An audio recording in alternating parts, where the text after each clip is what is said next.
Dans cette vidéo, on va créer une startup en 24 heures en utilisant le no-code et l'IA. J'ai fait cette vidéo pour vous prouver que si on combine ces technologies, on peut créer une startup sans code, ni investissement, ni salarié et qui vous permet de vivre d'où vous voulez. On va passer par toutes les étapes de l'idée au design, à la génération de contenu grâce à l'IA, à la génération de voix, en passant par les bases de données, la construction de l'application et ce jusqu'au test final. Restez bien jusqu'au bout de la vidéo parce que ça s'annonce épique et je vais tout vous montrer. Mais avant de continuer, c'est important de comprendre pourquoi est-ce qu'on fait une app mobile. Parce que les applications mobiles, c'est un moyen de faire un revenu scalable hyper facilement. Naval Ravikant dit qu'il existe deux leviers en 2023, le code et le média. Personnellement, j'en ajouterai deux autres, l'IA forcément, mais également les places de marché comme Amazon ou les App Store. Évidemment, les App Store sont une énorme place de marché qui concentre un vrai trafic qui vient tous les jours. Donc si on combine ces trois leviers, donc le code et le no-code, l'intelligence artificielle et les App Store, on peut décupler notre efficacité et avoir un produit vraiment scalable. Maintenant qu'on a planté le décor, c'est le moment de passer à l'action. Étape numéro 1, l'idée. J'ai de la chance, cette idée sort pas de nulle part. Ça fait des années que j'avais eu envie de faire cette idée et d'ailleurs j'avais même fait le design en 2020, au moment où ChatGPT évidemment n'existait pas encore. À l'époque, j'avais passé des semaines à faire le design de mon application et je l'avais envoyé à un développeur offshore qui m'avait renvoyé un truc tellement nul que j'avais pas osé le publier. Donc ce projet passé m'a apporté deux bonnes nouvelles. La première, c'est qu'on va construire le projet plus vite vu que le design est déjà fait. Et la deuxième bonne nouvelle, c'est que ce que je n'étais pas capable de faire en 2020, maintenant je suis capable de le faire grâce au no-code. Ensuite, étape numéro 2, faire le business plan. Ça fait des années que je parle de no-code, mais il y a un truc sur lequel j'insiste vraiment, c'est de directement trouver une façon de monétiser ces projets. Il y a tellement de no-codeurs qui ont peur de se vendre, qui ont peur de trouver des moyens de se rémunérer, et au final, ils commencent à construire quelque chose et ils s'arrêtent parce que tout simplement, ils ont besoin de gagner de l'argent. Donc essayez de ne pas tomber dans la facilité de construire votre produit sans vraiment calculer les ventes, c'est important. Et si je vous dis ça, c'est parce que je sais qu'il y a plein de no-codeurs qui sont pas très à l'aise ni avec la vente ni avec le marketing. Là, on va trouver nos moyens de monétiser notre application. Premier moyen, vendre un abonnement. Pour l'exemple, je vous propose deux offres, soit 3,99 par mois, soit 39,99 par mois. Ensuite, deuxième canal de revenus, l'affiliation Amazon. Vous allez comprendre, mais l'idée c'est de créer une application qui offre des résumés de livres. Le but c'est de permettre à des gens de découvrir des livres et ensuite qu'ils puissent aller les acheter sur Amazon. Et nous, on va prendre une petite commission sur les ventes des livres. Mais évidemment, un business plan, c'est pas que dans un sens. Il faut aussi voir quelles vont être nos dépenses. Donc pour construire notre application, on va utiliser trois outils. Le premier, c'est Flutterflow. Flutterflow permet de créer des applications mobiles sans coder de manière assez simple. Je dis assez simple parce que c'est quand même assez complexe par moment. Ensuite, on va utiliser pour héberger notre base de données l'outil qui s'appelle Xano. J'en ai déjà parlé sur ma chaîne et pour être honnête, ils m'ont déjà sponsorisé, mais cette vidéo n'est pas sponsorisée et si j'utilise Xano dans cet exemple, c'est parce que je pense que c'est le meilleur outil pour cet exemple précis. Ensuite, on va utiliser ChatGPT, donc si vous pouvez avoir la version plus, c'est tant mieux. Ensuite, on va utiliser Midjourney et ça nous fait un total qui tournerait entre 150 et 180 $. Donc pour gérer un business qui potentiellement peut faire des centaines de milliers d'euros, c'est plutôt pas mal. Maintenant, on va retrouver mon design qui date d'il y a 3 ans pour voir ce qu'on peut en faire. Du coup, dans ce design, on va avoir plusieurs choses. D'abord, on va avoir une partie de sign up et de login. C'est ici qu'on va pouvoir connecter les utilisateurs à l'application. Et ensuite, on va arriver sur cette page où on aura les livres, donc des résumés de livres en plusieurs catégories. Donc, ce qu'on va faire avec Midjourney, c'est générer la cover de ça automatiquement avec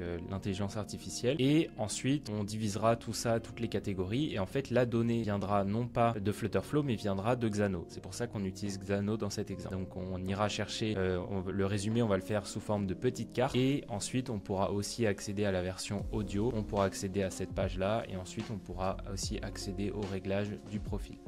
Donc voilà le programme et maintenant ce qu'on va faire c'est commencer par créer la base de données. Alors je suis allé un peu vite en besogne parce qu'avant de construire la base de données sur Xano, il faut évidemment générer le contenu. Et pour générer le contenu, on va s'appuyer par le meilleur assistant qui existe pour la création de contenu, ChatGPT. Sur ChatGPT et je vais vous donner le prompt que j'utilise afin d'avoir les résultats. Donc d'abord on va lui dire qu'est-ce qu'il est, quelle est sa fonction. C'est un spécialiste des résumés de livres. Ensuite on va lui dire qu'est-ce qu'il doit faire. Fais un résumé hyper détaillé de nom du livre. Donc là j'ai mis un de mes livres préféré qui est The Unfair Advantage de H. Ali, divisé en cartes. Va aussi loin que tu peux sans te répéter. Essaye de donner autant que tu peux du livre. Il doit refléter tous les aspects du livre en profondeur, en expliquant les concepts, en donnant des exemples. Tu peux citer d'autres livres si tu penses que c'est pertinent. Chaque carte doit comporter au moins 12 lignes pour qu'il puisse vraiment étoffer son idée et raconter le résumé comme si tu parlais à quelqu'un. N'explique pas le livre, explique les concepts comme si c'était à un pote. Le contenu sera ensuite soumis à un comédien qui le lira en voix haute. Pour chaque carte donne un exemple de la vie réelle. Bon, et ensuite, la dernière, la plus importante, c'est renvoie les données sous forme de JSON payload dans une boîte de code. Donc ça, cette dernière, elle est spécifique pour ce qu'on va faire, mais vous inquiétez pas, je vais vous expliquer quand on sera directement dans Xano. Donc là, on va faire generate ici, et donc là, on va attendre quelques minutes que ça génère le contenu. Donc là, il m'a donné 3 exemples, et en fait, je vais continuer jusqu'à ce qu'il n'ait plus rien à me dire. Donc je vais lui dire continue, donc dans ChatGPT, continue jusqu'à ce que tu puisses plus créer de cartes sans te répéter. Donc là, ensuite, il va continuer. Voilà, et donc il nous recrée une nouvelle box. Donc ensuite, il faudra garder toutes ces boxes-là et les reformater en JSON. Donc voilà, là, il a terminé de générer tout le contenu. Il en a tiré 5. Et ce qu'on va faire, c'est utiliser un outil qu'on appelle un JSON Validator afin de pouvoir reformater justement le contenu. Donc pour ça, on va aller ici et on va faire JSON lint et on va sélectionner ce site-là. Et là, ce qu'on va faire, c'est qu'on va utiliser justement ChatGPT d'un côté et ça de l'autre. Et donc là, vous voyez qu'ici, en fait, l'arborescence des différentes cartes, on va l'utiliser comme ça. Donc là, ici, on a un premier niveau, c'est-à-dire qu'on ouvre le fichier. Ensuite, on a un premier argument, donc c'est une première propriété. Et à l'intérieur, en fait, quand on met un crochet comme ça, donc qui est pas arrondi, ça veut dire qu'il y a plusieurs éléments. On appelle ça un array. Ensuite, dans cet array, il y a une liste de plusieurs éléments. Et en fait, chacun des éléments est composé des petits crochets arrondis qu'on a là. Et à l'intérieur de ces crochets arrondis, on a un titre. Donc tout ça, c'est des propriétés qui sont séparées par des virgules, et propriété est en guillemets 2 points, et ensuite on met entre guillemets la valeur de cette propriété. Donc là, on a copié-collé ces 3 trucs là, et on va pouvoir continuer avec tout ça. Voilà, on continue. Donc là, on saute une ligne, on se met en dessous. Ensuite, on peut recontinuer, et dès lors qu'on arrive à la fin, on peut juste reprendre ça. Voilà, et ensuite on fait validate JSON pour voir qu'on s'est pas trompé, et directement ici, il va nous le valider sur Midjourney, et le but ça va être de générer une cover pour le livre qu'on a créé. Donc ce que j'ai fait, là j'ai déjà fait les prompts, sinon ça aurait pris un peu trop de temps de d'écrire, mais je vais vous montrer un petit peu ce que j'ai retenu. Donc ici j'ai dit une minimaliste et moderne illustration avec des couleurs en jaune et noir qui décrivent un avantage qu'on pourrait avoir sur les autres pour le livre The Unfair Advantage, qui est inspirationnel et qui donne un sens de succès. Et donc il m'en a généré 4, et en fait ce qui est assez cool, c'est que j'ai bien aimé celle-ci parce qu'elle laisse de la place pour qu'on puisse écrire un titre de livre. Donc par exemple ici The Unfair Advantage. Là pour le coup sur cette vidéo je vais pas faire la cover etc, je vais laisser le truc minimal, mais voilà, vous pouvez reprendre ce prompt. Donc pensez bien à ajouter illustration minimaliste et moderne pour avoir un résultat un peu comme ça. Donc là ensuite je sauvegarde l'image, et ensuite je vais pouvoir la convertir directement et l'ajouter à ma base de données sur Xano. Alors maintenant on va utiliser Xano pour construire la base de données, mais c'est important de vous expliquer pourquoi est-ce que je choisis Xano plutôt que Supabase ou Firebase dans ce cas précis. Le but de la vidéo, c'était d'essayer de vous montrer comment est-ce que vous pouvez créer des projets en dépensant le moins possible. Alors c'est évident que dans un premier temps, que vous utilisiez Firebase ou Supabase, ça pourrait avoir des coûts relativement moindres comparé à Xano. Cependant, sur le long terme, il est fort probable que la tendance s'inverse. Tout simplement parce que quand on va charger une donnée spécifique, par exemple un livre, il va y avoir énormément de données qui vont être liées. Et si par exemple l'utilisateur sauvegarde des petites cartes, comme on a vu, donc des petites cartes qui représentent une petite idée du livre, ça peut au final commencer à vous coûter très cher avec Firebase. Donc c'est pour ça que dans cet exemple, j'ai choisi Xano, et d'ailleurs on va construire ça tout de suite. Donc là on est dans Xano, et quand vous allez créer pour la première fois votre workspace sur Xano, ça va ressembler à quelque chose comme ça. Donc quand vous allez créer un workspace, vous allez devoir choisir plusieurs informations. D'ailleurs on peut en recréer un ensemble. New workspace ici, vous définissez le nom, donc là app test. Ensuite vous choisissez le front-end, donc là en l'occurrence on va choisir Shutterflow.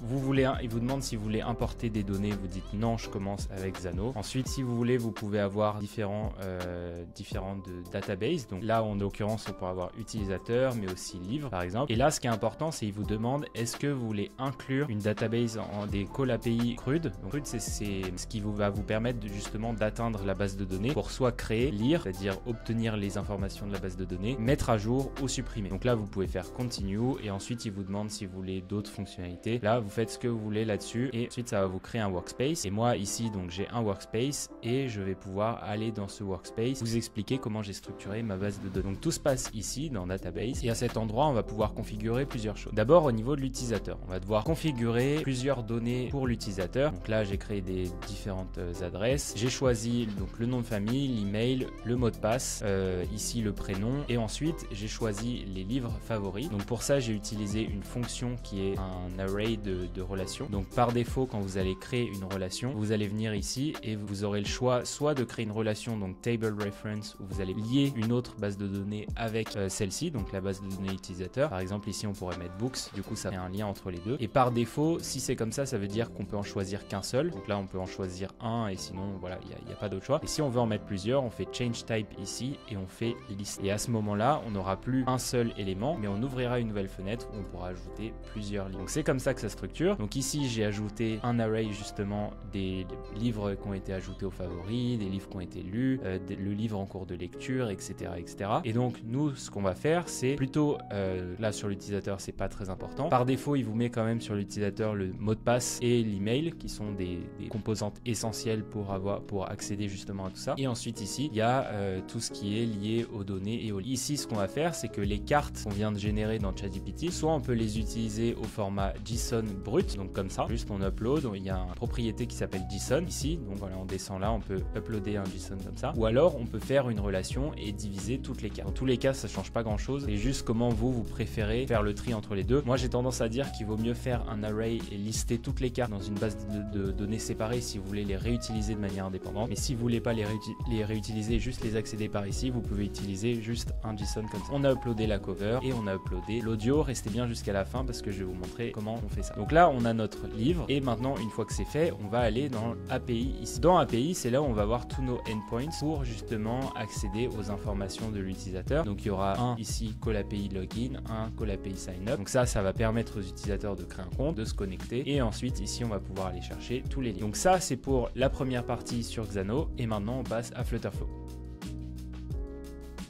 Donc là, ce que j'ai fait, c'est que j'ai créé les premières pages en offline, tout simplement parce que sinon ça aurait été trop long. Mais je vais vous expliquer un petit peu la structure. Donc Flutterflow, en gros, ça fonctionne de la manière suivante. Vous allez organiser les éléments de manière un peu imbriquée. C'est comme Webflow pour ceux qui sont familiers, comme Bubble, etc. C'est-à-dire que tout est une question de colonnes et de lignes. Donc ici, on va utiliser donc une première colonne et à l'intérieur de cette colonne, on va superposer plusieurs éléments. D'abord le logo ici, ensuite la tagline qui est juste là. Et ici, on va utiliser un élément qui s'appelle form. Donc l'élément form, c'est juste un carré vide où il n'y a rien dedans et à l'intérieur on va utiliser des éléments qu'on appelle text field pour justement que l'utilisateur puisse rentrer de la donnée. Pourquoi est-ce qu'on utilise l'élément form ici? Tout simplement parce que si on vient là-dessus, on voit qu'on peut valider automatiquement certains champs et on peut sélectionner le type de champ que c'est pour faire une vérification. Donc là, ce que ça va faire, c'est si vous avez un input, un text field dans Flutterflow qui est à l'intérieur d'un formulaire, ça va automatiquement le reconnaître dans le formulaire et ça va vous permettre de vérifier que l'utilisateur, que l'email est bon et que l'utilisateur s'est pas trompé.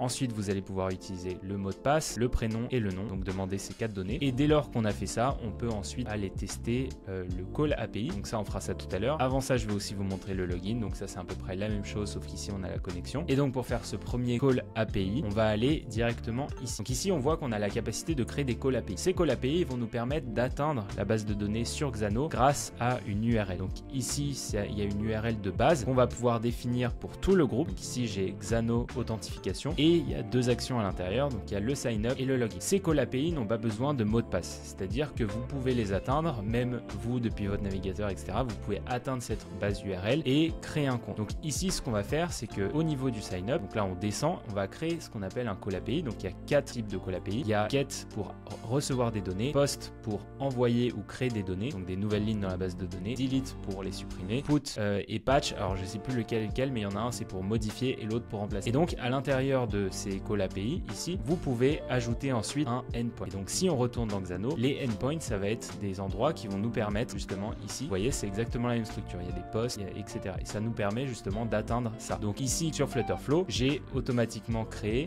une base avec un auth, donc pour aller chercher justement le groupe qui est ici. Et à l'intérieur, je vais créer 2 call API, donc login et sign. Quand on rentre dans un call API, on voit que ici, ça se présente de cette manière-là et on voit qu'ici, il y a écrit public endpoint. Donc c'est ce que je vous disais, on n'a pas besoin d'authentifier l'utilisateur pour pouvoir créer quelque chose dans la base de données. À quoi ça sert justement d'authentifier l'utilisateur? C'est que quand par exemple on va vouloir avoir des données spécifiques sur l'utilisateur, et ben on va devoir authentifier, vérifier que c'est bien lui. Et pour ça, on utilisera ce qu'on appelle un token d'authentification pour être sûr que c'est bien l'utilisateur en question. Parce que juste une email suffit pas, étant donné que n'importe qui pourrait utiliser cet email. C'est ça qu'on va recevoir dès lors qu'on va faire ce call API. On va recevoir un token d'authentification. Et là, il vous montre. Donc là, on va envoyer dans les inputs. Donc ça va être les différentes variables variables qu'on va envoyer. Il y a nom, email, mot de passe et first name, donc prénom. Ensuite, ça c'est Xano qui le fait déjà pour nous. Vous voyez qu'ici, il va aller checker si l'utilisateur n'est pas nul, donc s'il existe dans la base de données. Puis, il va aller ajouter un utilisateur et nous retourner le jeton d'authentification. Et là, il va nous le renvoyer en réponse.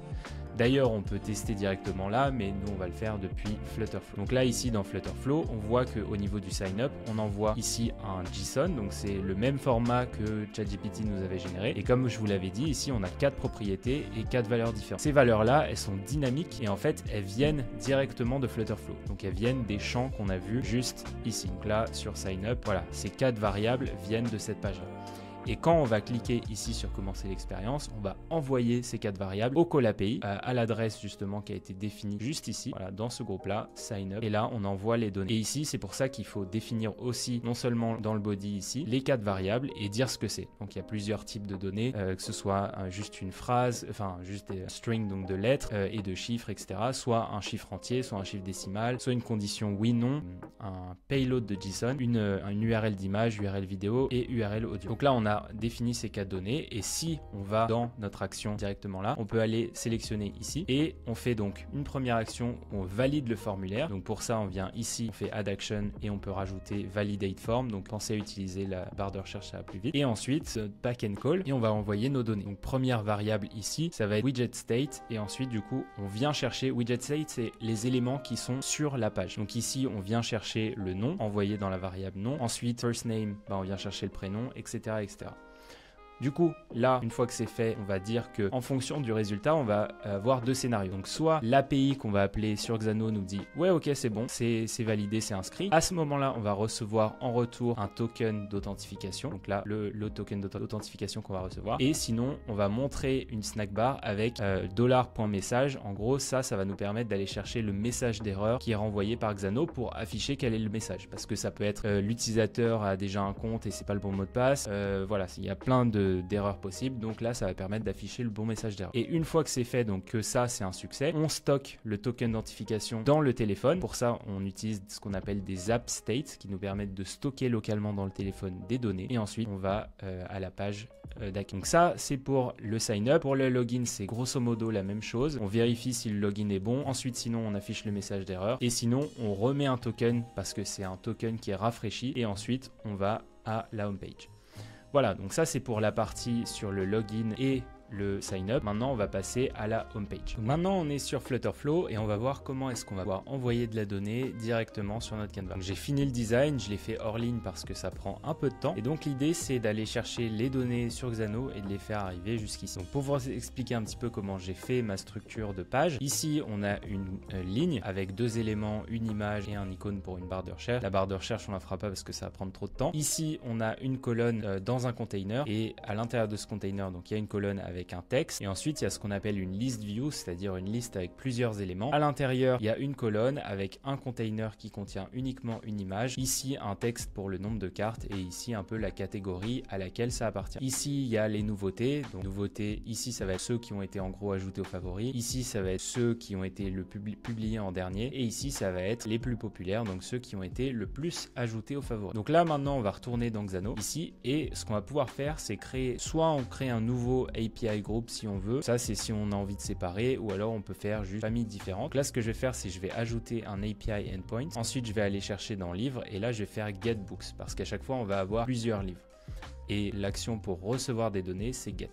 En fait, on va juste tout simplement aller dans l'utilisateur et on va aller chercher dans l'utilisateur plutôt que de renvoyer uniquement les informations de l'utilisateur. On a la possibilité d'ajouter ce qu'on appelle un add-on qui va nous permettre de recevoir des données étendues. Ici, on va avoir non seulement les données de l'utilisateur, mais on va avoir aussi les données des livres qu'il a ajoutés aux favoris. C'est ça la force de Xano, c'est qu'on grâce à ces add-ons, on peut vraiment aller très loin dans la hiérarchie. Par exemple, si on avait une collection avec une liste de cartes, on aurait pu remettre encore un add-on, etc., etc. Évidemment, il ne faut pas en abuser parce que sinon ça rajoute des temps de chargement au call API, mais dans ce cas précis ça va être très utile. Donc là, on a nos 3 cas d'usage différents pour nos 3 listes. Première liste qui va venir de l'utilisateur ici, qui a été ajoutée aux favoris. Deuxième qui vient d'ici et troisième qui vient d'ici. Donc là, maintenant, on va aller juste customiser les plus populaires. Donc par exemple, ici, on va aller dans les livres et on va les trier. Alors, je sais plus si je l'avais déjà fait, sinon on va le faire ensemble. On va le faire ensemble. Et là, ici, on va faire add sort, sort by created at et descending, donc le plus grand. On commence par le plus récent. Ensuite, on fait save et boum, on peut publier ensuite notre endpoint. Ensuite, on fait la même chose avec popular. On peut classer. On aurait pu compter le nombre de personnes qui ont ajouté, etc. Ce qu'on va faire, c'est qu'on va ajouter un +1 tout simplement. On va aller dans la base de données. Je sais plus si je l'avais créé, mais au niveau des livres, on va ajouter, voilà, favorited. Donc ça, c'est un nombre et on va rajouter +1 à chaque fois que quelqu'un l'ajoute aux favoris. Donc ça, c'est pour les favoris. Et maintenant, je pense qu'on peut retourner sur Flutterflow pour aller chercher les données. Donc dans Flutterflow, on vient ici. Et comment est-ce qu'on va faire nos call API? D'abord, on va cliquer là. Ensuite, on va faire ici, non pas Xano Auth, on va faire ici Xano Books. Et là, pareil, on va aller chercher donc notre URL de endpoints de base. Donc qui est ici, tac, je vais aller chercher celle des books directement. Et là, plutôt que de laisser en public, on va faire authentication, user authentication. Et ensuite, on fait save.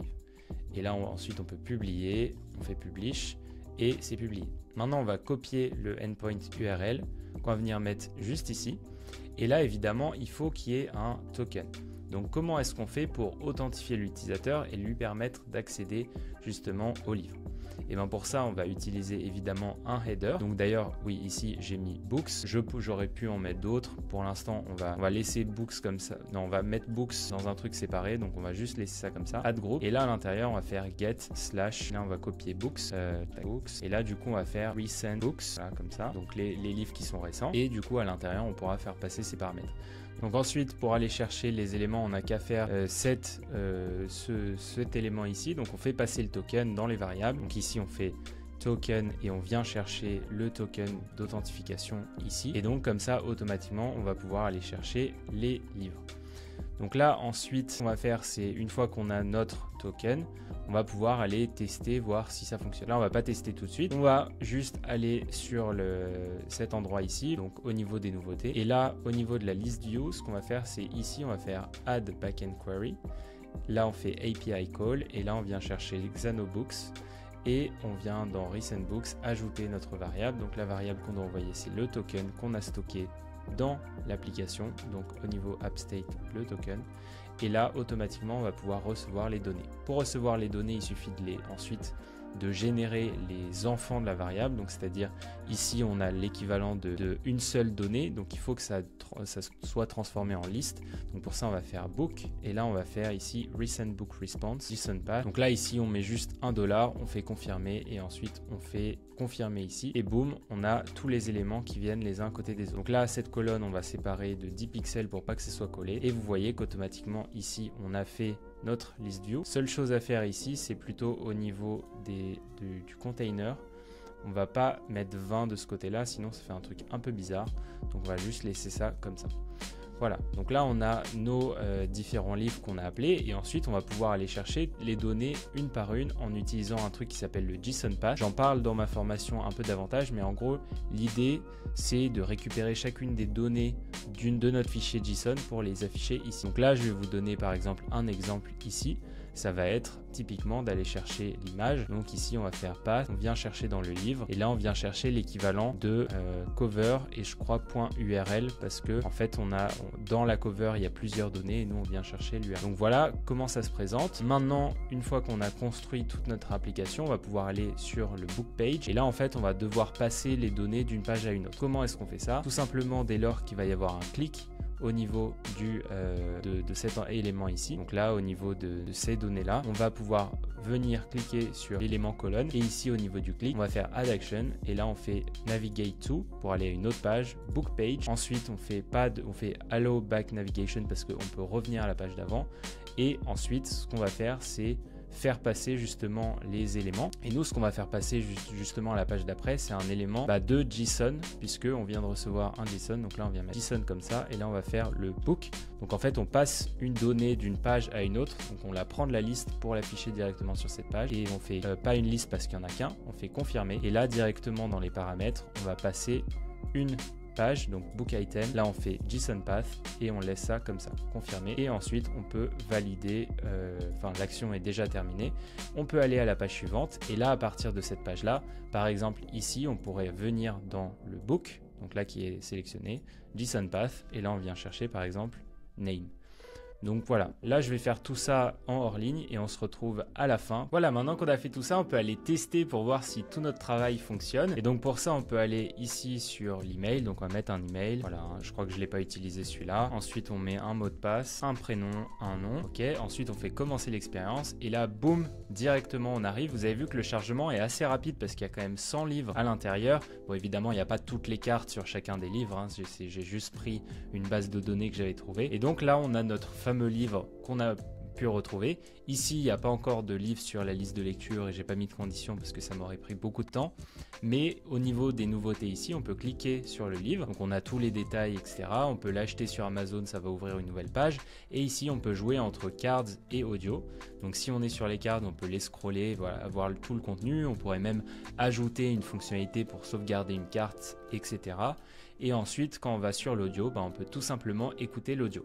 Donc l'audio, je l'avais généré avec Eleven Labs. C'est une IA qui permet de générer du text-to-speech, sauf que, contrairement aux autres qui sont un peu robotiques, celle-là, c'est la meilleure sur le marché. Voilà, maintenant, il a généré le contenu et je vais vous mettre un petit extrait, vous allez halluciner. Trouvez votre avantage injuste. Pour trouver votre avantage injuste, réfléchissez à vos expériences, compétences et ressources. Donc voilà, c'est comme ça qu'on crée une application sans coder en utilisant l'intelligence artificielle et le no-code. Cette app pourrait tout à fait être vendue sur les stores. D'ailleurs, il y a des gros acteurs comme par exemple Blinkist ou GetAbstract qui sont aux États-Unis et qui font près de 40 millions de dollars par an. Donc si vous prenez ne serait-ce que 0,5%, ça fait déjà 200 000 dollars par an. Donc voilà, c'est ça la magie du no-code, c'est de permettre de créer des projets. Mais si vous y mettez un petit peu de temps, que vous apprenez le no-code, je vous garantis que vous pouvez créer des business en utilisant l'IA et le no-code comme levier. Voilà, cette vidéo est terminée. C'est le moment pour moi de vous remercier. Vous êtes 10 000 sur cette chaîne YouTube. Vous n'imaginez pas à quel point ça me fait plaisir. J'ai tout appris grâce à YouTube et cette chaîne est un peu un moyen aussi de rendre l'appareil. Donc si cette vidéo vous a plu, n'hésitez pas à vous abonner parce que je vous promets que je vous prépare du lourd. Vous pouvez aussi vous abonner à mon édito, theo.co/édito. Et si vous voulez en savoir plus sur Flutterflow, vous pouvez aller voir mes formations. Je mets tous les liens en description. Et si vous voulez continuer avec moi sur YouTube, je vous conseille cette vidéo qui est le guide ultime pour commencer avec Flutterflow.